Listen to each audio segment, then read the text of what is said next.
Mary Wisniewski here, Cornerstone Advisors, editor-at-large, and host of Money Isn't Everything. Happy Halloween! On today's show, we have Katrin Kaurov, co-founder and CEO of Frich Money, a young fintech firm with ambitions to make money concerns less of a taboo with Gen Z. This episode is a bit of a reunion as Frich partnered with Cornerstone earlier in the year for some research on Gen Z and, dare I say, vibrant webinar. Links are dropped in the show notes. But in today's chat, we talk about the budgeting content the industry should ditch, judgy personal finance tips like skip the coffee, and something Katrin thinks the industry gets wrong about the generation, namely that they are entitled. We also answer the questions we didn't get to in our joint webinar we held. Consider this episode the after party. Here's our conversation. Katrin, welcome to Money Isn't Everything. Thanks so much for being on the show. Thank you so much for having me. Super excited for the episode. I know it's our reunion tour, our one-stop reunion tour. And for the listeners that don't know, Cornerstone had partnered with Frich over the summer on a report and also for a webinar. And there was so much engagement, so many questions that we wanted to hop on for the show to follow up on some of the questions we didn't get to. But we also wanted to get into like brain power of like how to reach out to Gen Z and hear a bit more about like the Frich backstory. But before we get into some of that, I wanted to get into like, your journey here. And, you've created a product that's making it like less of a taboo for younger adults to engage with their money. And I think one of the things that I found striking in what you've been saying from the months that I've known you now is like, you can't preach at younger people as your financial education plan because they won't be engaging. But let's talk a little bit about that. I mean, tell me about that. Yeah, absolutely. I mean, I kind of think the same way people were preaching millennials about like not having their avocado toast so they can buy a house. I think it's often very similar with Gen Z as well, right? Like I feel people consider Gen Z lazy and entitled, but that's simply not true. Like if you look at the data, for example, like most Gen Zers already not only have a 9 to 5, but they have multiple side hustles. They have ways to earn money online. Like they're trying their best to take control of their finances as early as possible. But I think Gen Z is in so much of a tougher spot than any generation before because they're just like bombed with information everywhere, right? Like whether it's TikTok and Instagram ads, it's influencers where you don't know if to trust them or whether it's sponsored. There are just so many products out there that I think Gen Z is just really lost and confused what to do with their money. And that's, a huge reason why we created Frich, just because frankly, most young people are very scared and very lonely when it comes to money and making those big decisions. Yeah, and it's just such an overwhelming, time of life. I mean, we're talking teenager up to, just upper 20s, so all under 30s. And it's like, especially if you're still in school or if you're at that age group where you would, maybe you're already working by then, but it's very confusing. Like, where does your money go? How much do you need? What are other people making? So, I'm just really excited to be able to have this conversation with you again. And the only segment on the show that we do all the time is That's What You Said. And so we're doing it. We're doing it here. And you said this in another interview. And you said, I believe I pulled this from TechCrunch, but we realize that Gen Z has no clue what to do with money. And we're all pretending on social media that we have our lives together when in reality, we don't. So do you still feel the sentiment? Because Gen Z, unlike other older generations, has grown up in social media, which can be an opportunity, but it also can be a little bit depressing. So, is this? I mean, yes. As the oldest Gen Z, I'm 28. I definitely still feel the same. The upper end. I'm the elderly Gen Z, and I can definitely preach that this is true. But more in general, like I think like social media just adds this whole other layer where, besides you actually having to figure things out, at the same time you got to show it to the whole world that you already have it sorted out, and like you're going on like lavish trips and dinners and like are having career success at the age of 19, and then before falling asleep you're like scrolling for hours on your phone seeing how amazingly everyone else is doing.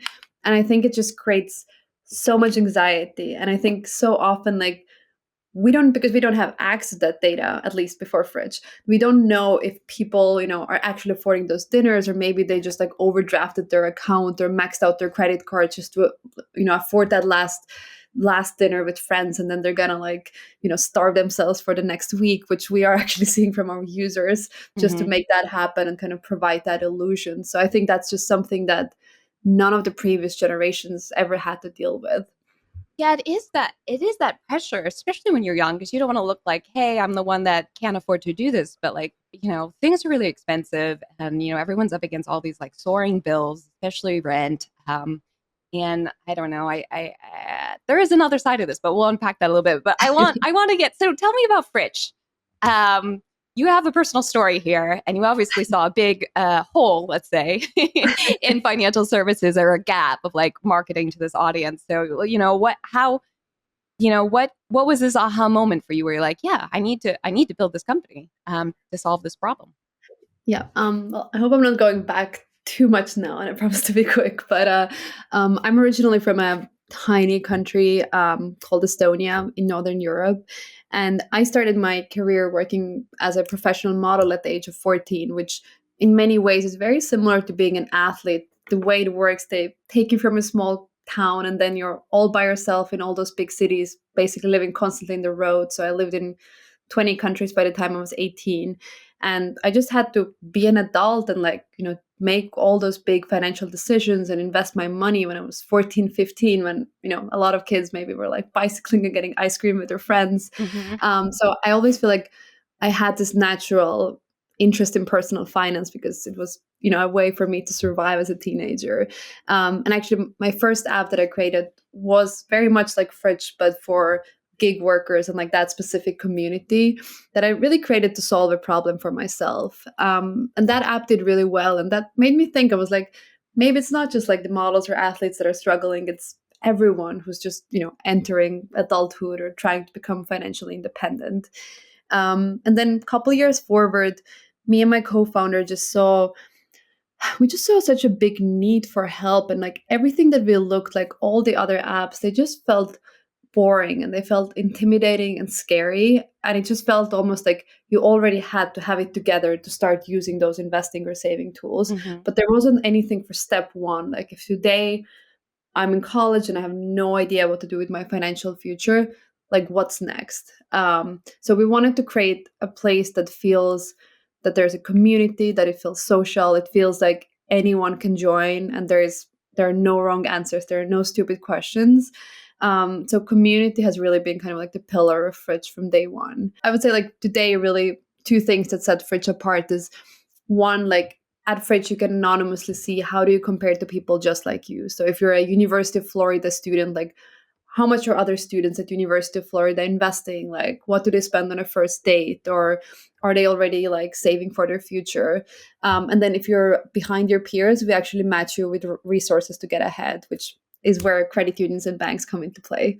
Yeah. No, I love that. And I think that's so important to be like remove the intimidation factor, because it is really scary, and there's a lot of like complicated terms, and it's so formal, and it has so many wonky words. To like eliminate that is like such a, I mean, I hope that's the way financial services just grows up. But just like for a concrete example, I mean, your ambition for Fritz users to be like effing rich. That's what you Yeah. so it's candid. It's candid and it's fun.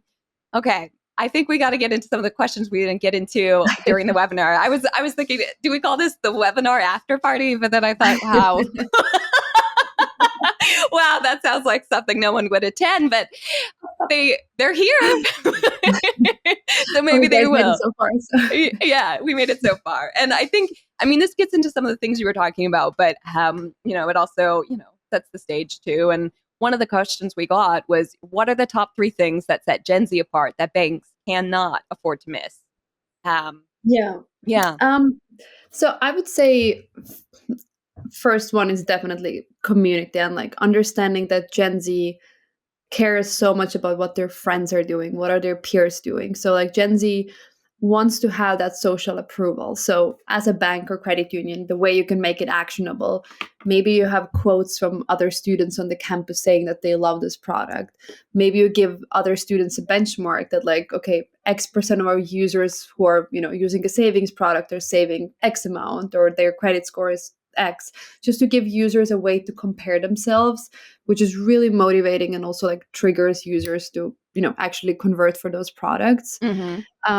I think that's like the community part is really big. The second part I would say is like Gen Z has so much higher expectation. Like they don't want a bank just to be a checking or savings account, right? Like they want a bank to be someone who supports them on their financial journey. And like that's what's going to make you stand out, whether it's like them trying to find a job or them trying to find an internship, or maybe they started a side hustle and they need some like, preliminary business tools. Like those are all the things that Gen Z almost takes for granted, Mm-hmm. and expects.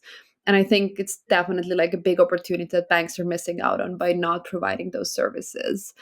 And I would say, as the last part, probably just thinking about like financial literacy. And I feel like this word is so overused, and like there's so many like long PDFs people put together with all those complicated words that Gen Z doesn't understand. Like they are looking for guidance at the end of the day. Like, for example, like why should they get a credit builder? Like what is that going to do for their future? Or like why does it matter to start saving so early? Like I think just breaking down those pretty complicated and big concepts into very simple words, even couple bullet points can make such a big difference. And I just feel like financial institutions should take advantage of that. I totally agree with that. And it just makes me think of like when I was starting off, I remember I opened my first savings account late, but like I was still proud of myself. It was still like year two of work. But I didn't like full-time work, I should say. But I didn't read the disclosures because I just thought, oh, a savings account, pretty basic. But then I learned like, oh, they charge you a fee if you don't have this minimum, and it was pretty low. I think it was a few hundred, but that was high actually because I was just starting off. So I remember like, oh, I lost money on my on my savings account. So I just feel like, I mean, it depends where the person is, but like to me, like just being like gentle up front, like these are the like this is how much you'll pay unless you do XYZ. I feel like that should be like an entry point too. Like it's obvious what you're paying or what you're getting. 100%. And I think just showing how easy some of those things can be, whether it's like automating savings or automating investing. Like for me, investing was a big one for some reason. Like I kept pushing it on for like actually years. And for Wow. years, I was like, wow, one day I'm going to be this person, who's this boss babe who invests and And like you does all these are. things and buys houses. And like, Yeah. it just seems such a like big thing that like the day I start investing, everything's gonna change. And I remember when I actually opened up like my first investment account and like, transferred, I don't know, my first like $100 there just to get started. I was Mhm. like, huh, it like literally took 5 minutes. And I prepared for 3 years because I was so intimidated. And I think there's Funny. so many other people like that out there that are just so afraid to do that first tiny step to get started. Well, it is intimidating, but I mean, also you're definitely like strong female to be, like you're thinking about that. Like I don't know if like everybody's thinking about investing at a younger age, but of course your journey was you're like you said earlier in like you're already working, you're already managing all this, income sources from Mm. all kinds of places. Okay, so this one blurs into it, and it's also topical because into summer it hit like people fell. Well, I don't know if they fell, but on TikTok there was a big scandal of like check fraud, and it was like a money tip, and it just went terribly wrong. But the question that we got before that terrible story broke was that for education and whatnot, what works best? TikTok, podcasts, YouTube videos, blogs. Um, and I tend to Yeah. think all of them, but what do you see working best at Frich? So I would say in general, like just bite-sized content, and it Mhm. can be whether it's on YouTube, whether it's on a newsletter, or it's an in-app. But I think you just can't have like long paragraphs, right? Like it needs to be like quick, like this is like a checklist to do. Like you want to start investing or you want to start saving, XYZ, those are the next steps you gotta take.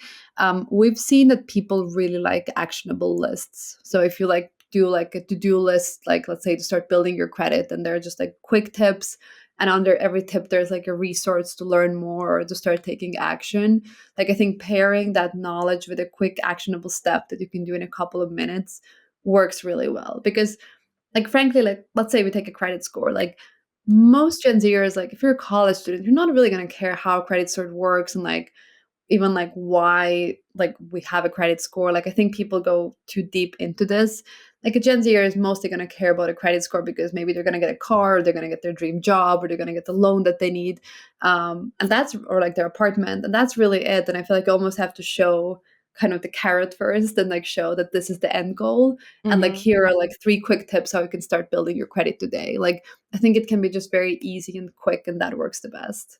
Yeah, and I think that, I mean, you're speaking to like a copywriter skill matters a lot here, not necessarily for like the wordsmithing, because some of it's pretty basic, but like one screen leads to the next screen and you're getting more information as it comes. So you're not just bombarded with like, whoa, here's this like Yeah. scroll for like the sign up process. I'm curious. I mean, for someone signing up for Frich, what's the first thing they see when they are like, I'm signing So we are actually going to start tapping into their curiosity up? immediately. Ooh, So basically, we just ask a couple of questions, and like already you're gonna like see, for example, like how do your savings compare to others, or how does your investing strategy compare to others? So we know that people are just so curious about what other people are doing with their money. Like people just have always been curious about it, but they're now more snoopier than ever before. yeah. And then actually, like the first newsletter that people get, that's exactly when we list the problems that are on top of mind. We're like, okay, trying to build credit, here are 2 resources. Trying to get a job, here are 2 resources. Trying to earn extra income ASAP, which especially works at the end of the month, here are 2 resources. Like just really getting straight to the point and starting to add value instead of promoting our brand too much works really, really well. Yeah, wow, that's really cool. And I want to get into this money, I voyeurism. I think of like money diaries, which is where people share like how they spend their money for the week, and that's really blown up. Bon Appetit now has like, this is how this person with this much money, it's usually a lot, spends like in any week. But I think this is notable for banks and credit unions too, and fintech companies, because historically people don't really share their like, this is how much I make. Kind of thing. So there's this openness that's happening that I think will have to influence the way budgeting tools, or whatever name they get now, like um, they'll have to evolve to adjust to something that's already happening. Yeah. I think And it's cool. I think, one of the things that I see from credit unions and banks is almost like thinking that Gen Z is just like, okay, they're still kids, like they don't matter, Yeah. like they're not, making that much money, so they're not a priority because they're not bringing in that many deposits. But I think Gen Z thinks inherently differently than any generation before. They have so much more exposure, so many more options put in front of them, that I think the only way for like all those institutions to survive is to have a Gen Z strategy. Like I think it's just something that already at this point, when the oldest Gen Z is as old as I am, as 28, Hmm. like Gen Z is way already in the workforce, having meaningful deposits and like being very different. So I just think it's something that credit unions and banks can't put off anymore, and think it's like a future strategy to think about. That is so important, because I'm a millennial, mid-aged millennial, and it's still like, oh, some bankers think that's the young person still, but like, no, not. I mean, it can be, but ish, but like not really. So it's like, it's this you know uh, false belief, of like, you see what you see, and if you haven't staffed to like Gen Z much at this point, like but it will be a major gap. So yes, it's not. It's like, you know everybody's Yeah, getting and I older. think also like in terms of building brand loyalty, I would say, if especially if you're, not one of the largest banks out there, like the only time you're really going to get a Gen Zer, I would say, is like when they're in college and you can prove your value and like show your kind of like community approach to them. Because the moment they graduate and they have significant income, like every like, Bank of America, Chase, Capital One, all of them are going to market so heavily towards them with such huge budgets that it becomes Hmm. so expensive to get them at that point. So you've always kind of like lost that generation if you wait for them to graduate, and like at that point everyone will be going after them. So I feel like that's kind of like a common, I would say, like a mindset mistake that I keep seeing over and over again as Yeah, well. that sounds fair. And another one I hear a lot, and we got into this during the webinar, is just like this dismissiveness of Gen Z in terms of thinking they're flighty at work or taking a lot of days off or whatever. I'm like, no, they're just, yes, use all your paid time off. And like, that's why it's there. You know what I mean? But I feel like that's another thing that is a tension um, in the different groups. Okay. Here's another question that blurs into this that came from either a bank or a credit union. And this is a really important one. What will it take to incentivize a Gen Zer to move their funds from Cash App to traditional credit union? Okay, it came from a credit union. And then it was mission alignment, new products. What's their leading motivator? Yeah, I would say, especially when it comes to credit union, I think the mission is so huge. And I'm frankly surprised that credit unions are not having mass popularity with Gen Z yet, because Gen Z is all about like small institutions giving back to the community, being against those big bad corporations. So I think playing into that mission and like playing all into all those like community incentives is going to have such a big role. Mm-hmm. I think one of the campaigns that just sticks to my mind is that credit union who offered like seeds that you can use to plant a new tree for every member who signed up. Mm-hmm. And like the seeds cost like 50 cents, right? And like even the bankers were like, do those kids know that? It made people so excited. And Yeah. it wasn't even a Gen Z campaign, but it signed up all those Gen Zers for them. And they started inviting their friends to the branch because they wanted their friends to get the seeds so they can feel good about like planting a tree.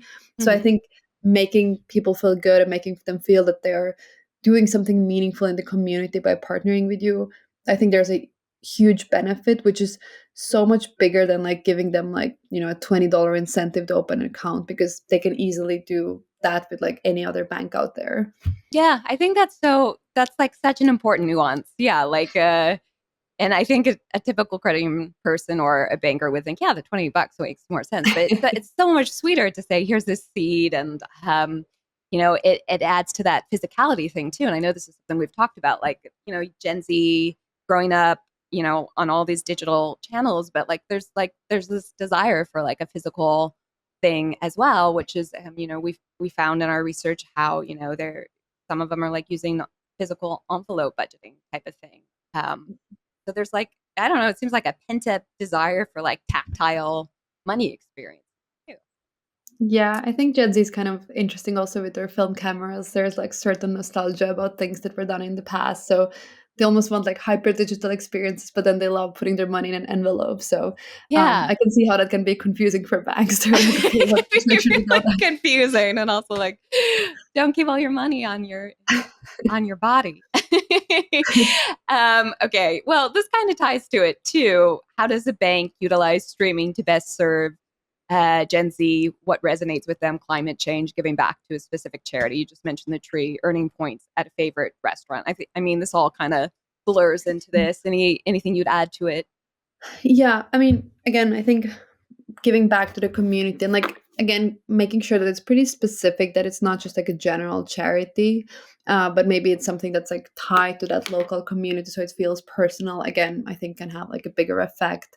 um this one might sound a little shallow, but I know it works, like being able to share as a Gen Zer that like by partnering with that bank you're supporting a charity, like maybe there's a way you can directly share that on social media to Mm-hmm. kind of brag a little bit how much good you're doing and how much you're supporting the mission, like that definitely works.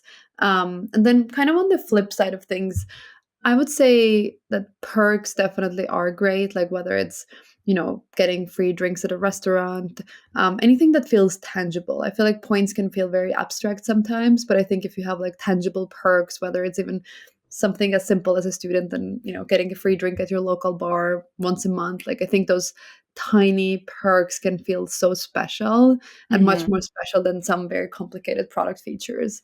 Yeah, on one of our other podcasts that was recorded recently, there's a bank that their account gives money back for streaming. So, like, I think it's like $20 back for like your Hulu or Netflix every month for a certain amount of time, and if you direct deposit. But I'm like, wow, that's really interesting because you don't see it that often. And it's like, yeah, people are overwhelmed with subscription fees, so that seems like a nice perk to like lure people to the brand.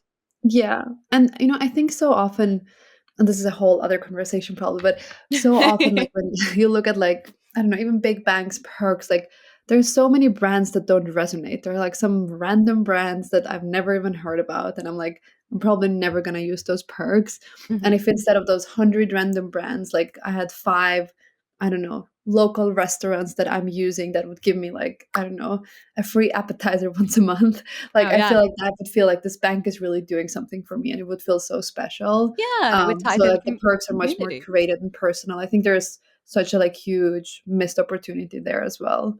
I would absolutely get the bank's appetizer partnership, and I'd also be like, let's do it for clothes too, and anything like uh, workout classes. I mean, there's a lot of things I like to spend money on. That was a good perk.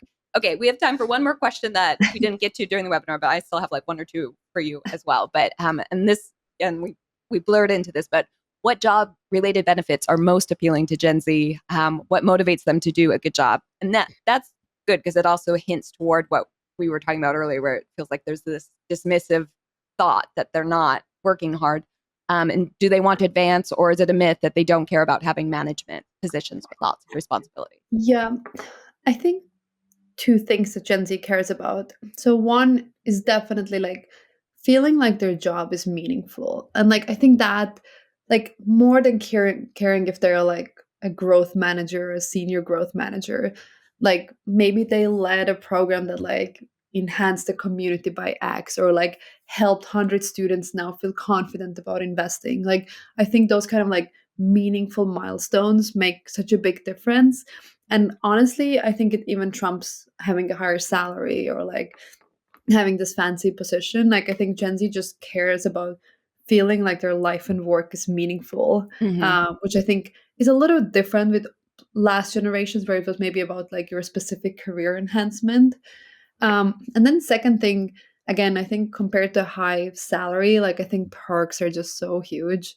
Like, getting your employees like a meditation app monthly subscription Mm-hmm. can go such a long way, and much more than like, having that same amount in your salary. So I think perks, whether it's like a bank customer, credit union member, or it's your employee, are just kind of the key to this generation. Yeah, I came to my attention recently that Ally Bank was offering like Calm subscription, and I'm like, oh, that's so cool because you also see this blurring of like financial health and mental health coming together, which I think is so important. And yeah, I totally agree that the way people think about like their full time jobs is very different. Like people are doubling up.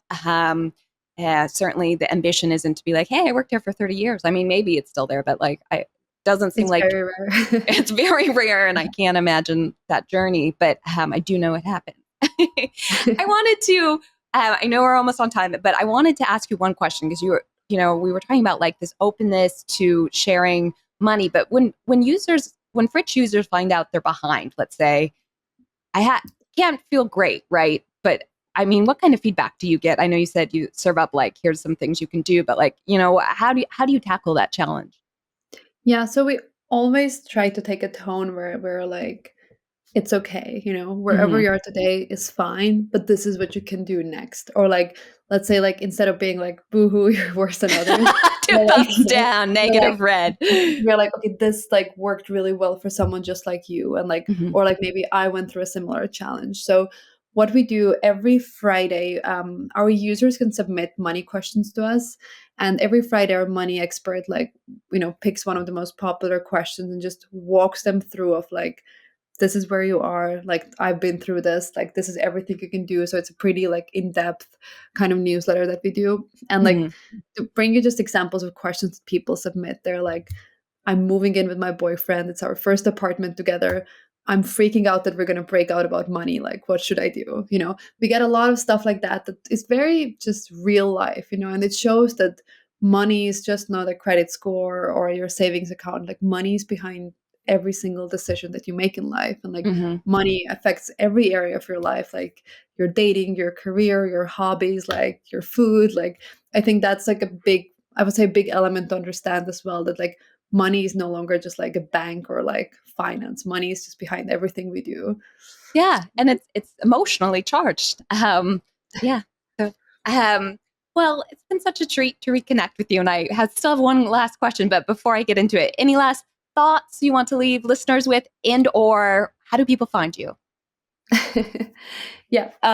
So you can either find us on our Frich website at getfrich.com, or feel free to reach out to me on LinkedIn. Always happy to chat about anything related to Gen Z and money. Awesome. And my last question for you, Katrin, is what is the image on your phone's lock screen? It's very corny, but it's my fiance proposing to me on a rooftop. Aw, well, congratulations. And that's very sweet. What rooftop? Thank What you. rooftop? It's a Williamsburg Hotel in New Oh, York. So how yeah, wonderful. something after all. I used to live in Williamsburg. Oh, that's awesome. Yeah. Well, again, congratulations, and thanks for reconnecting with me. Yeah, absolutely. Thank you so much. Love the chat. One thing I learned is be creative with perks. There's something interesting about a credit union that gives free appetizers at a local restaurant, for example.